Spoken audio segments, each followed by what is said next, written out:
Punto Global es un espacio traído a ustedes por el Centro de Estudios Estratégicos de Relaciones Internacionales, CERI. Buenas, bienvenidos y bienvenidas a un nuevo episodio de Punto Global. Gusto que estén nuevamente con nosotros, nuevamente encontrarme con ustedes. Mucho gusto, Guillermo Ospina nuevamente acompañándolos esta semana para analizar qué es lo que pasa en el mundo. Y por supuesto, una semana con muchos temas internacionales, ¿sí? Con varias cosas que ocurrieron en el mundo, como lo que estábamos viendo con la visita de Donald Trump, todo lo que ocurrió con el papado que habíamos abordado en nuestro próximo episodio, pero también con toda la situación que está ocurriendo en Asia y por supuesto en Cachemira, que es un poco lo que vamos a abordar en el día de hoy. Pero para comenzar, pues voy a darle la bienvenida a nuestro equipo de Punto Global, por supuesto, para iniciar pues este episodio y saludarnos. Entonces, bienvenidos chicos, ¿cómo están? Gusto de reencontrarnos nuevamente. Entonces, Ana, ¿cómo estás? Bienvenida a Punto Global. Hola, qué lindo estar en otro capítulo. Va a estar muy bueno. Bueno, y Gastón, ¿qué tal? ¿Cómo va todo? Hola Guille, hola Ana, ¿cómo están? ¿Todo bien? Buenas tardes, noches, dependiendo de cómo se escuchen. Bueno, una semana pasada, pues estuvimos abordando el tema del papá, pero mientras estábamos hablando de eso, ocurrían pues varios hechos y en el mundo, y eso es un poco lo que vamos a abordar en el capítulo de hoy. Pero siempre nos gusta iniciar pues esta sesión, este espacio, pues nuestros episodios viendo qué es lo que pasa en el mundo. Entonces, vamos con nuestra sección del no tema. Entonces, veamos a ver qué nos van a traer el día de hoy nuestra gente de equipo global. Entonces, Gastón, te doy la palabra para que me cuentes y nos cuentes qué nos traes como no tema. Bien, el no tema, ustedes saben que a mí me gusta hablar de África mucho, tengo como una debilidad por ese continente y sobre todo por algunas cosas bizarras que pasan a veces en África. En este caso quería hablar de Gabón, que si bien no es una noticia reciente, es algo que pasó hace un mes y bueno, algo que viene de hace más de 60 años. Desde que Gabón se independizó, fue gobernado por una dinastía, por decirlo de alguna manera, medio en los hechos, obviamente, no de iure, que era el presidente que primero fue primer ministro, después fue cambiando las reglas de juego, fue cambiando la constitución, todo a su favor, pasó a ser presidente. Omar Bongo, que era líder del Partido Democrático Gabonés, que bueno, democrático no tenía mucho, y Bongo, primero en un régimen multipartidario, siguió gobernando, ganando elecciones, siempre siendo reelegido. En un momento decidió que Gabón iba a tener un régimen unipartidario y que solo su partido podía presentarse a elecciones. Obviamente siguió ganando él. En el 2009, Omar Bongo fallece y ahí, bueno, ahí es obligado a dejar el cargo. Y cuando parecía que iba a haber una transición hacia un nuevo gobierno, hay un nuevo presidente que también era Bongo, Ali Bongo, su hijo. Y este heredero de la corona, este Kim Jong-un gabonés, gobierna durante 14 años, también bajo los mismos mecanismos que el padre, hasta que en un momento, en el año 2023, llega el general Oligui Nguema, que era un ex guardaespaldas de Omar Bongo, del padre de Ali, quien lo derroca. En este golpe de Estado, Oligui Nguema, bajo festejos en Libreville, en la capital de Gabón, llama a una unidad nacional y a una transición hacia un gobierno democrático y una nueva Gabón. Obviamente felicitado por las autoridades, por el pueblo, por la comunidad internacional, aunque obviamente habían ciertas preocupaciones de que este golpe de Estado nos lleve a también un régimen dictatorial de la mano de, esta vez, de Oligui Nguema. Oligui Nguema llama a elecciones que se celebran la semana pasada, luego una reforma constitucional que limitó el mandato a 7 años y, bueno, sin reelección supuestamente. Llegamos a las elecciones y adivinen quién ganó: Oligui Nguema, quien sacó el 95% de los votos. Y este es el dato sorprendente, ¿no? Parece que todos los gaboneses apoyaron a Oligui Nguema en unas elecciones, por supuesto que totalmente transparentes. Obvio que los observadores internacionales advirtieron que si bien no hubo violencia y las elecciones se desarrollaron en paz, hubieron un montón de irregularidades, desde ya que varios miembros de la oposición no se pudieron presentar, les fue muy difícil hacer campaña y se confirieron ventajas a Nguema, que se termina llevando, al igual que muchos líderes en ese continente, las elecciones casi por unanimidad, en este caso un 95% solo para tener un margen. Dicen que la historia no se repite, pero a veces rima. Bueno, Gastón, muchísimas gracias, pero sin duda siempre África es un continente muy interesante para analizar y sin duda esos procesos electorales que nosotros tenemos. Entonces, bueno, Ana, ¿tú qué nos quieres traer esta semana como no tema? Bueno, yo hoy quiero hablar sobre la muerte de Pepe Mujica. Estoy viniendo con unos no temas medio tristongos últimamente. La próxima espero reapuntar. Pero bueno, no se vive de nostalgias ni de recuerdos, sino de porvenires. Así pensaba José Pepe Mujica y así efectivamente lo vivió. Despedimos en esta semana, el 13 de mayo, a un hombre que construyó mucho más que una carrera política. Él edificó símbolos, convicciones y horizontes. A sus 89 años, el cáncer apagó su cuerpo, pero no su legado. No fue un revolucionario tranquilo, porque él entregó su libertad, enfrentó al autoritarismo y eligió siempre el camino más difícil, que fue el de la justicia social. Luchó no solo por su ideología, sino por el amor al pueblo. Y esto fue lo que lo definió, además de una vida muy austera en Uruguay. Aunque muchos encontraron aspiración en esta vida de poder vivir en la tranquilidad con una mujer, una perrita de 3 patas y una chacra. Em, Él tenía mucha urgencia de lograr una sociedad igualitaria, con derechos ampliados, con redistribución de riquezas y especialmente con dignidad. Y desde su chacra hasta el Parlamento pudo romper con los candados del poder tradicional. Él creyó que la clave de todo era la política. Para esto estamos también, ¿no? La politización, no para cambiar el mundo, no para ser un revolucionario de un día para el otro, sino para cambiar la vida de la gente, para representarlos a ellos y a su verdad. En esta semana tan triste, el mundo pierde a un referente de la política contemporánea, especialmente la izquierda, y nosotros quienes lo escuchamos, lo leímos y lo sentimos tan cerca, tenemos que continuar este legado con un porvenir, con esto, de dejar la nostalgia atrás y poder seguir luchando por lo que queremos. Bueno, Ana, muchísimas gracias por ese no tema. Sin duda, pues, todo un referente, Pepe Mujica, para la izquierda colombiana, sin duda, una gran pérdida y que nos pone a reflexionar un poco si nos quedan políticos buenos en el mundo.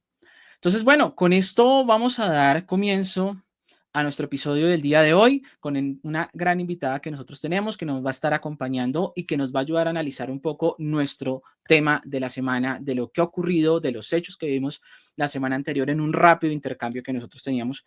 Pero mejor le doy la palabra a Gastón para que nos cuente y nos dé la bienvenida a nuestra invitada. India llevó a cabo ataques con misiles contra 9 sitios en territorio de Pakistán, que según el gobierno indio albergaban infraestructuras terroristas. Según señalan diversos medios internacionales, la región de Cachemira está sufriendo un intenso bombardeo. Ocurre en represalia por el atentado contra turistas cometido el 22 de abril en Cachemira, India.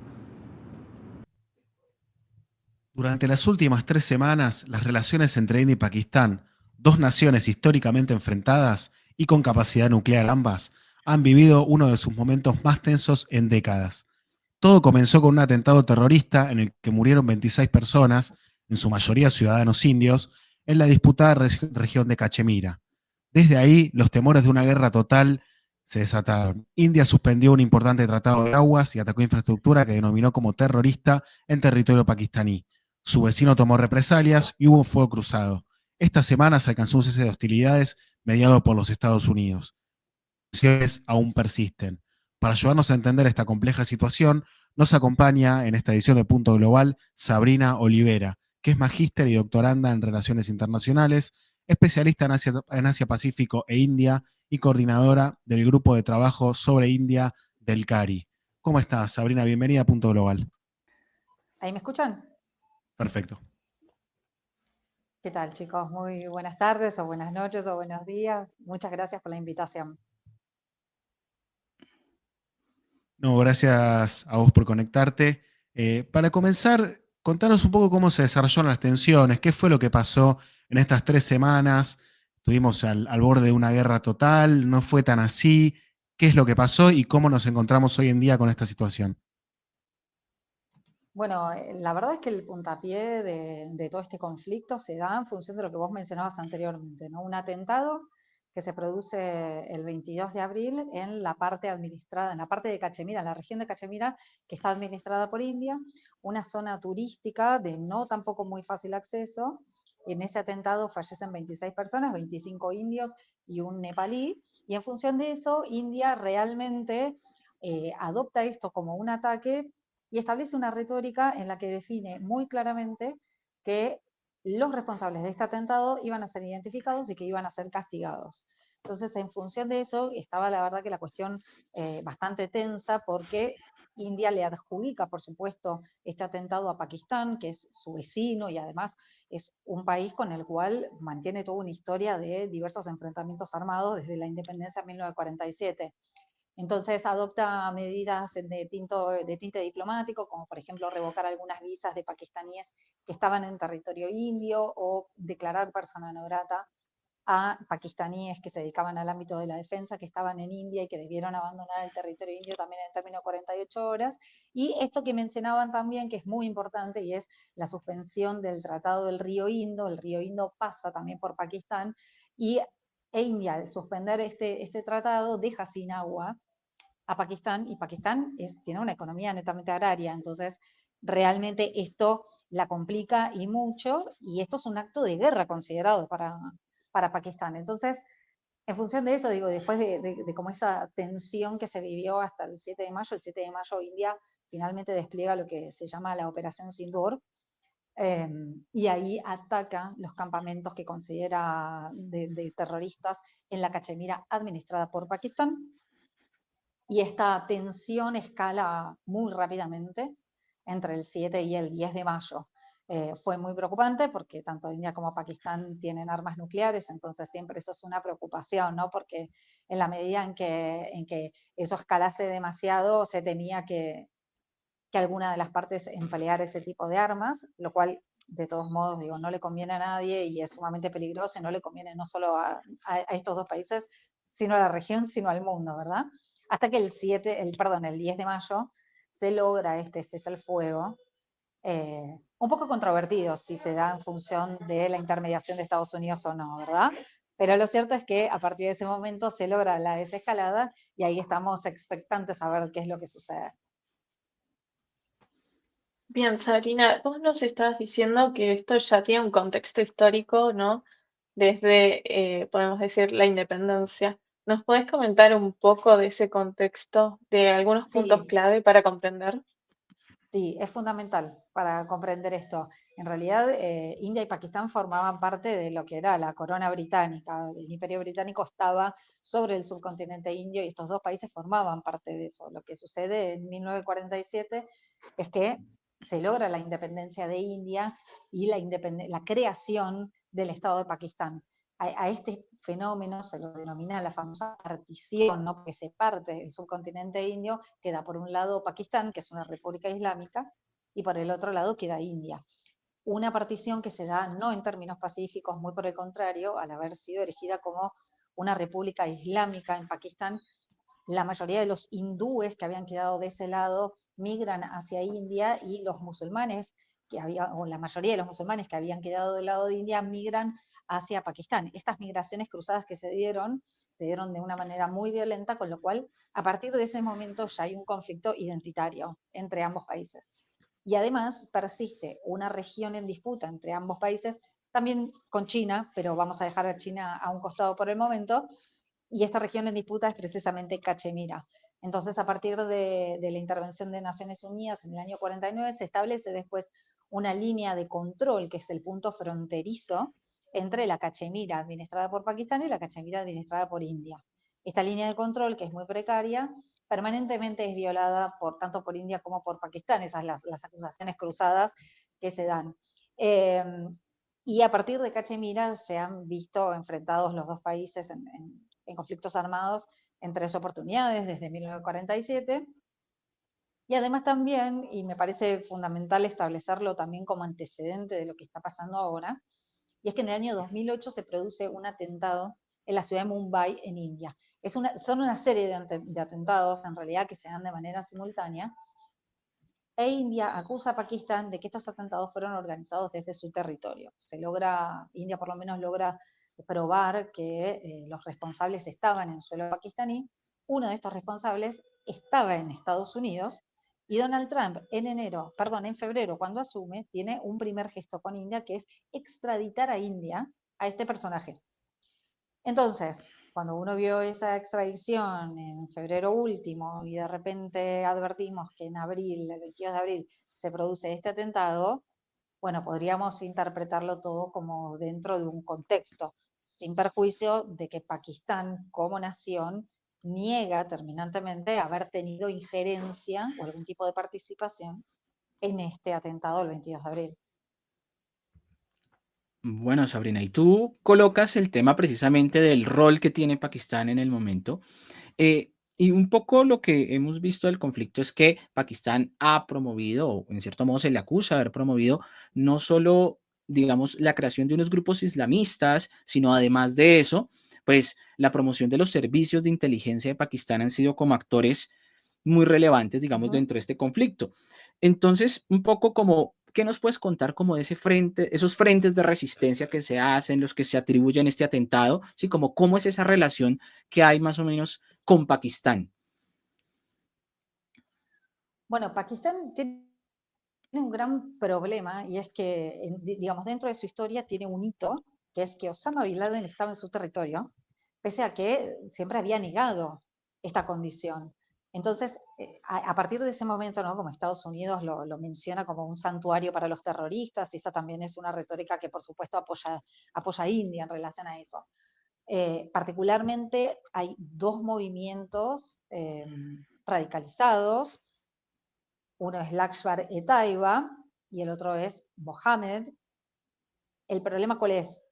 Que este frente de resistencia que se adjudica este atentado del 22 de abril, que se lo adjudica en un primer momento, ¿no? Es un proxy, o es entendido un proxy de Lashkar-e-Taiba, que tiene sede en Pakistán. Entonces, ese es el gran problema que hoy por hoy mantiene Pakistán, porque por supuesto que Pakistán es una república islámica, digo, de todos modos, no por eso uno tiene que inferir que fomenta directamente los movimientos radicalizados, eso desde ya. Lo que sucede es que, bueno, la historia, por lo menos reciente, de Pakistán no la ha ayudado en esos términos. Entonces también India ha sido víctima de estos distintos atentados, y la verdad es que India encuentra esos argumentos para contestar, porque lo cierto es que este primer ataque del 22 de abril, o mejor dicho, la operación Sindur del 7 de mayo, tiene su fundamento y su raíz en este atentado que se adjudica al Frente de Liberación. Sabrina, para ir un poco a las medidas que tomó India, a mí lo que más me llama la atención es la suspensión del Tratado de Aguas, porque sobrevivió a otras guerras, porque tiene muchísimos años, porque quizás es un entendimiento clave entre dos países a los que les cuesta llegar a entendimientos. ¿No crees que esto fue como un punto quizás como jugar con fuego, lo que hizo Modi con esto? ¿Por qué crees que lo hizo? Bueno, ¿en qué estado está ese tratado hoy? ¿Hoy en día se cortó el suministro de agua de esta vertiente a Pakistán o fue solo una amenaza? No, el tratado está suspendido, y en efecto te diría que por el momento eso no va a reanudar. Porque también, ¿qué es lo que sucede? El 10 de mayo pasado efectivamente se logró un cese al fuego. Pero es un cese al fuego, o sea, es una cuestión estrictamente militar. La cuestión diplomática y política no volvió al estado anterior al 22 de abril, si podemos decirlo. Entonces, el Tratado del Río Indo fue suspendido, e India realmente jugó una carta muy fuerte en relación a eso por las implicancias económicas que esto tiene para Pakistán. Y por eso para Pakistán, ni bien se anunció, fue considerado un acto de guerra.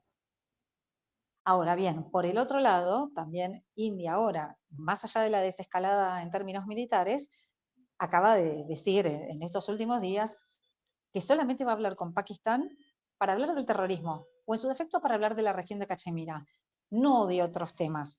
Y con esto Esto no me refiero solamente a lo del Tratado del Río Indo, ni tampoco a la revocación de las visas. La región de Asia del Sur está enmarcada en una organización que se llama SARC, que es la Asociación de Cooperación para Asia del Sur.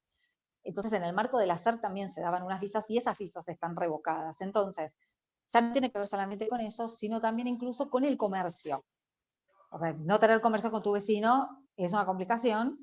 Supongamos que siempre entre India y Pakistán, o por lo menos en los últimos años, las relaciones estaban bastante degradadas, pero lo cierto es que con esto termina de degradar y de empeorar mucho más la situación. Con lo cual, digamos, todo esto es para decir precisamente que hay una desescalada en términos militares, pero en términos políticos todavía no la hay. Y va a requerir de un esfuerzo diplomático enorme volver a un estado anterior de las cosas. Sabrina, volvemos un cachito atrás, ¿no? Que vos habías hablado de la respuesta que tuvimos de Trump en febrero, ¿no? Sí. Desde que comenzaron estas tensiones, Estados Unidos está como mediador dentro de todo, ¿no? ¿Y cómo podríamos clasificar su rol? ¿Qué está tratando de hacer? Porque tiene mucho para perder en el medio. Es una cuestión tan controvertida lo de la intervención de Estados Unidos, porque Pakistán sostiene una cosa e India sostiene otra. Yo voy a ser honesta, o sea, cuando vi el tuit de Donald Trump, en el cual él anuncia que gracias a su intermediación ha cesado el fuego entre India y Pakistán, etcétera, etcétera, me llamó muchísimo la atención porque históricamente, digamos, en la tradición de India, India jamás permitió la mediación de terceras partes en sus conflictos con Pakistán, mucho menos en lo que tiene que ver con Cachemira. Históricamente, India los problemas con Pakistán los resuelve de manera bilateral, sin intermediarios. Entonces, ya ese primer tuit de Trump era un poco llamativo porque contradecía mucho esa historia. Lo que después uno advierte en función de los días que van pasando y un poco que va decantando la información, y yo calculo que todavía es muy pronto también para saber realmente qué es lo que sucedió, vamos a tener que esperar por ahí un tiempo en la historia, ¿no?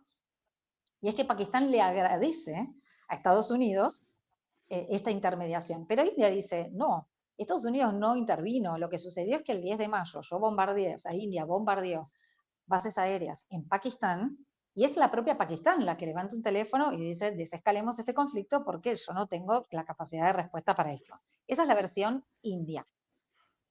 Entonces queda un poco desdibujada también esta supuesta intermediación de Estados Unidos, porque, está bien, por un lado Pakistán dice que sí, por el otro lado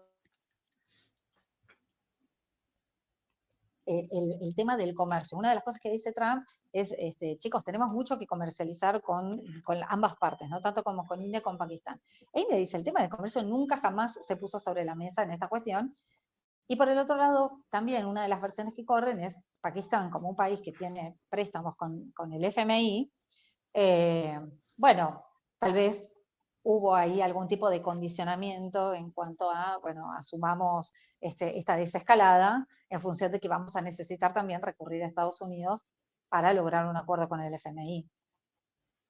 De todos modos, parece que Estados Unidos está en un momento que, bueno, le viene muy bien adjudicarse una victoria de estas características, pero hay que ver si fue tan así, ¿no? Bueno, Sabrina, pero hay algo que a mí me llama la atención, digamos, a la hora de mirar este conflicto y lo que ocurrió, y es como lo que se dice el ciclo eterno de la violencia en Cachemira, ¿no? Que generalmente como que hay una serie de un atentado, ocurre un intercambio y vuelve como esa tensa calma que nosotros tenemos, ¿sí? Y más o menos uno puede hacer como esa comparación con otros esos sucesos. Pero te quisiera como preguntar qué hay de diferente, digamos, un poco se planteó desde muchos analistas que esta ocasión había algo diferente. ¿Qué balance nos queda? ¿Qué encontramos de diferente a esto que ocurrió o es como parte más de lo que hemos visto siempre en esta tensión? Yo creo que lo distintivo de esta situación en particular fue la rápida escalada. Y eso es lo que más le llama la atención a los analistas, porque del 7 al 10 esto se degradó enormemente. Digo, además se desplegaron equipos de defensa y equipos militares que pertenecen a otros países, ¿no? Por ejemplo, India tenía aviones de Francia, después India dice que había armamento pakistaní, pero que en realidad era de origen chino, incluso ahora también vemos cuestiones de Turquía, que por eso Turquía también sale a respaldar a Pakistán y ahora en las últimas horas India toma algunas medidas en relación a Turquía, como por ejemplo suspender algunos acuerdos bilaterales que había o tomar medidas en cuanto al espacio aéreo. Entonces, me parece a mí que la escalada fue muy preocupante y esta es la gran diferencia. El problema es que en la región de Cachemira, Naciones Unidas hace muchísimos años, o sea, prácticamente cuando se estableció la línea de control, había determinado que se tenía que instrumentar un plebiscito para que los cachemires terminaran de definir si querían formar parte de Pakistán, de India o lograr la autodeterminación de los pueblos. India no está conforme con esta versión, con esta necesidad de establecer este plebiscito, porque básicamente India no va a permitir su desintegración territorial. Entonces, si vamos a hablar de las cuestiones estrictamente territoriales, uno no visualiza una solución en el corto ni al mediano plazo. En el largo no lo sé. Pero por el momento India no, y además también, digo, me pongo en el lugar como de los políticos internos de India, ¿quién va a asumir el costo de decir, bueno, ok, que vayan los cachemires y que voten y decidan realmente a qué país quieren pertenecer o si bien quieren la independencia? Porque en realidad aparentemente los cachemires quieren su independencia. Entonces, ¿quién va a asumir el costo político? Yo creo que por el momento nadie. Y con el tema también del peligro latente de las armas nucleares y demás, y ya viendo otros dos frentes de conflicto en el mundo, también generaba esa intranquilidad. Pero, pero quienes estudiamos la región y demás, creo que estábamos bastante, por el momento, no sé qué va a suceder más adelante, ¿no? Pero en el momento estábamos bastante convencidos de que por lo menos las armas nucleares no las iban a utilizar. Esto queda realmente como en el marco de India, Pakistán, y es más, India hoy mismo dijo las cuestiones con Pakistán se resuelven bilateralmente, con lo cual pueden llamar todos los países, incluso también, digo, Irán, Arabia Saudita también se han ofrecido para intermediar, se van a ofrecer todos, las cuestiones entre Pakistán e India se resuelven bilateralmente.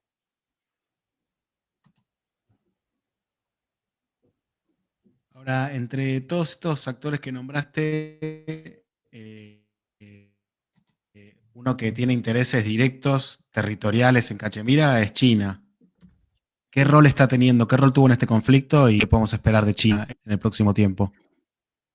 No, la verdad es que fue muy mesurada, en efecto, digo, no hay, sí China negó esto de que en este enfrentamiento existiera armamento chino que se lanzó desde Pakistán. Pero bueno, también China ha tenido sus propios atentados y más allá de que es considerado el Big Brother de Pakistán porque hay mucha inversión y porque en ese sentido bueno, hay un corredor chino-Pakistán y demás, creo que China tuvo una posición muy mesurada de esto. Y además, China también tiene una relación bastante compleja con India, ¿eh?